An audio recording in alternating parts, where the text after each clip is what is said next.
bien, bonjour Saigon. Bah oui, bah oui, mais Saigon, Ho Chi Minh, en fait, c'est la même ville. Mais c'était l'ancien nom. Tout à fait. En fait, les gens écrivent Ho Chi Minh, mais tout le monde prononce Saigon. Saigon, voilà. Donc oui, voilà, on est arrivé au Vietnam. On a pris un petit bus VIP assez sympa. On a mis quoi, 6 heures? Ah bon, 6h30 quand même. Hein. Voilà, 6h30. Donc on avait booké un superbe hôtel. Pas de vous en toucher deux mots. On a booké un hôtel. On vous met les photos là, quelques photos sur Booking. C'est simple. C'était un clapier à lapin. Très simple. Tu ouvrais la porte, t'as touché le lit, la salle de bain et les toilettes. On vous met une petite photo des toilettes. Vous allez voir. Il faut rentrer le ventre, courber la tête pour aller faire pipi. C'était une honte. On leur a dit désolé, on prend pas ça. Faut être un peu contorsionniste. Non, et mais... pour moi, enfin, moi qui connais bien quand même Saigon, niveau propreté, c'était vraiment cracra. Non, c'était crado. Vraiment en travaux le truc. Alors, c'était horrible. Le truc intéressant, c'est qu'en fait, on avait quand même booké avec une ristourne. Donc c'était 25 $ la chambre. Et ensuite, je dis à Pat, bah écoute, on va marcher un petit peu. Je connais un quartier, bon, il y a un petit peu de touristes. On va voir un petit peu ce qui se passe. Là, on a une chambre et elle nous coûte 22. Elle est 2 fois plus grande, 2 fois plus clean. Ah mais 2 fois plus grande et 10 fois plus clean, et la salle de bain c'est une vraie salle de bain. Voilà. Et surtout on a vraiment fait le premier hôtel de touristes. Bon, il y a eu une petite négo de sa part, mais il est impeccable. C'est impeccable. Non, il n'y a rien à dire. Donc là en fait on est, pour ceux qui ont reconnu, on est dans le quartier de Phan Gua Lao, donc district 1. Et on va marcher un petit peu, voir ce qui se passe, parce qu'on n'a rien mangé de la journée, on a un petit peu la dalle. Il est 17h32 et j'ai faim. Voilà. Donc là, on a le fameux banh mi pâté, donc le sandwich au pâté de Saigon, enfin du Vietnam. Vous pouvez voir. Bon, nous, on va peut-être pas s'arrêter là parce qu'on a quand même un peu faim, donc là, ça va pas nous caler.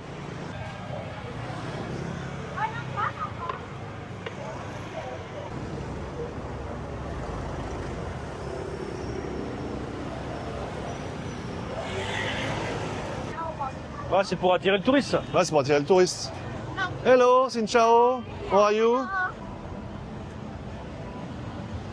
Voilà, toutes les minettes qui te proposent tout un tas de trucs, des éventails, des porte-clés, enfin tout l'apanage pour le touriste, bien sûr. Donc là, on a la rue qui a énormément changé ces dernières années puisqu'on a beaucoup maintenant de bars et de clubs. Donc on est au cœur du merdier, comme je dis souvent en général. Bon, c'est vraiment le quartier touristique.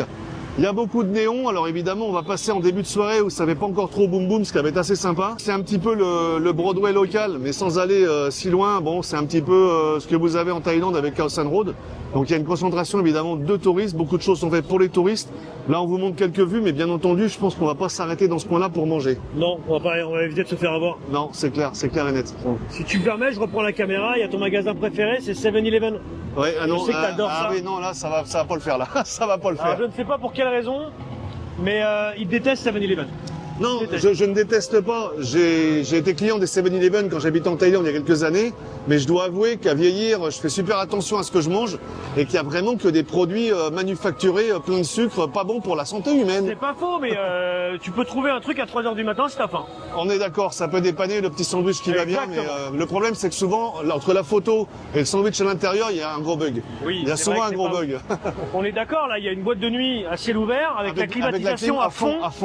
Donc, comme vous pouvez voir, c'est à ciel ouvert, hein, c'est gigantesque, il y a, je sais pas ce que c'est, un dragon, c'est assez fou, et vous avez clairement la clim à fond les ballons qui vous refroidit dans la rue. Là, je dois dire, je vais pas dire qu'on se l'épelle, mais il y a au moins 4 à 5 degrés de moins entre la rue et le... C'est impressionnant. Donc c'est vrai que le côté néon a toujours un côté un petit peu affriolant, mais c'est assez abrutissant quand même.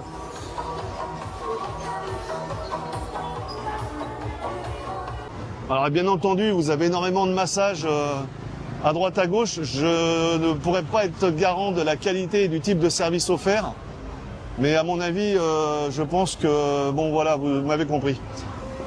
Pat, qui est habitué des massages en Thaïlande et au Cambodge, Alors, en Thaïlande et au Cambodge, il faut faire attention partout. En Thaïlande, il faut un bon salon, habillé en habit traditionnel, généralement il n'y a pas de problème. Au Cambodge, c'est un peu différent, mais elles sont quand même habillées avec des habits spécifiques, et tout le monde est habillé pareil. Sinon, c'est même pas la peine d'y aller, c'est pas un massage. Ouais, c'est un peu des relents de prostitution. C'est des papouilles, et puis après, elles vous proposent un truc. Ouais. Et quand c'est non, elles arrêtent le massage et ciao. Ils sont très forts au niveau des codes Noël en tout cas. Donc c'est un petit peu assourdissant puisque là la nuit tombe. Donc en fait pour choper le chaland de passage, En Asie, généralement, on monte les watts en pensant que les gens vont venir. Moi, ça me fait plutôt fuir, mais bon... C'est un enfer. Il est même pas 18h. Vous passez devant, le son, c'est horrible. C'est horrible, c'est insoutenable. Et c'est d'une boîte à l'autre et elles se chevauchent toutes, hein, les unes les autres. Donc si t'es entre deux tables, t'as les deux musiques en même temps qui sont à fond.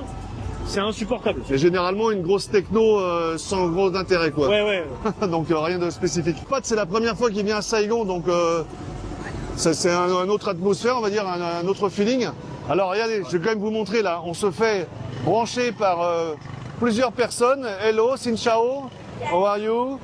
Voilà, donc en fait, on embauche de jolies hôtesses pour pouvoir amener les gens à manger dans des restaurants, à mon avis, qui doivent être un petit peu surfaits. Hello, Xin Chao, good evening. Come on, apply. Hello. Tu vois, Pat, c'est différent. C'est assez ouf, hein. Ouais, c'est différent. Bon, après, ça reste des trucs comme à Bangkok, comme à Siem Reap, comme à plein d'endroits. Quand c'est touristique, on va pas traîner là longtemps, je pense. Non, c'est clair. Mais bon, au moins, pour ceux qui verront la vidéo, qu'ils puissent voir ce qu'il y a comme type d'entertainment, à quoi ressemble un peu la nuit à Saigon. Enfin, la nuit qui tombe, hein. Donc on a mis pour l'instant un bémol sur nos estomacs. Alors effectivement, il y a quelques petits stands de rue qui proposent tout ce qui est jus de fruits ou des sandwichs au pâté. On arrive donc au bout de la rue. Donc un petit côté Noël avant l'heure. Même si les décorations n'ont rien à voir avec celles de Noël. Ah, vous avez aussi des stands avec des fruits de mer. Ça, à mon avis, tu te fais escroquer comme il faut ici. Hein. On vient de traverser un petit peu toute cette cacophonie, toute la rue. Donc, visuel et sonore. Hein. Visuel, sonore, on est sollicité d'un peu partout. Bien entendu, on s'est arrêté nulle part parce qu'on cherche quelque chose de plutôt sympa pour se restaurer. Donc, authentique. Authentique. Alors authentique, on devrait, mais à mon avis, il va falloir sortir un petit peu plus du quartier. Regarde la vaisselle en bas. Voilà. Alors la vaisselle à faire, alors là évidemment faut être sûr que l'eau elle est vraiment courante. Et chacun met sa sono à fond, et quand je te dis à fond c'est vraiment impressionnant, c'est impossible de rester à écouter.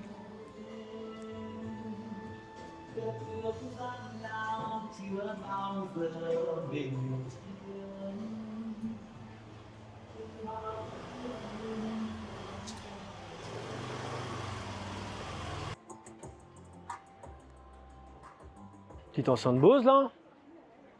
Il y a good sound.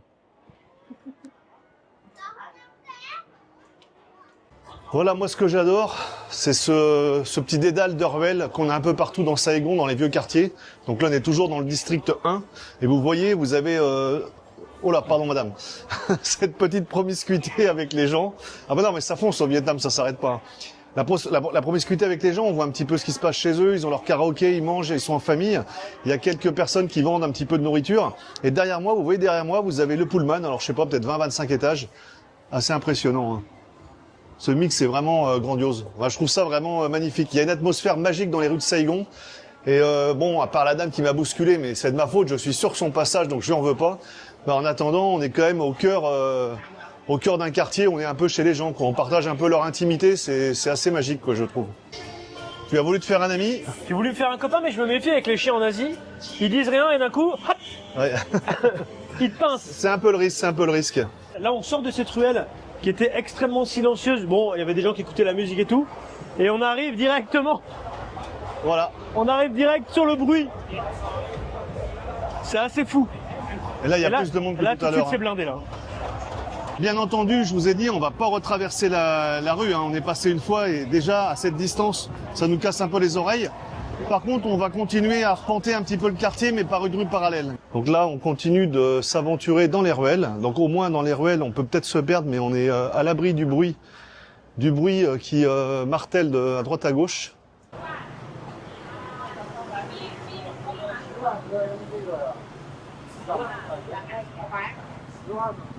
Voilà, on a trouvé la raison de cet incendie. Voilà, donc on s'est quand même pas mal extirpé du quartier assez brillant avec Pat. On vient d'arriver dans un petit restaurant qui s'appelle Lo Bun Ryu Hanoï. Donc spécialité de Hanoï, bah moi ça me tente, on va tester ça. Ouais. C'est parti.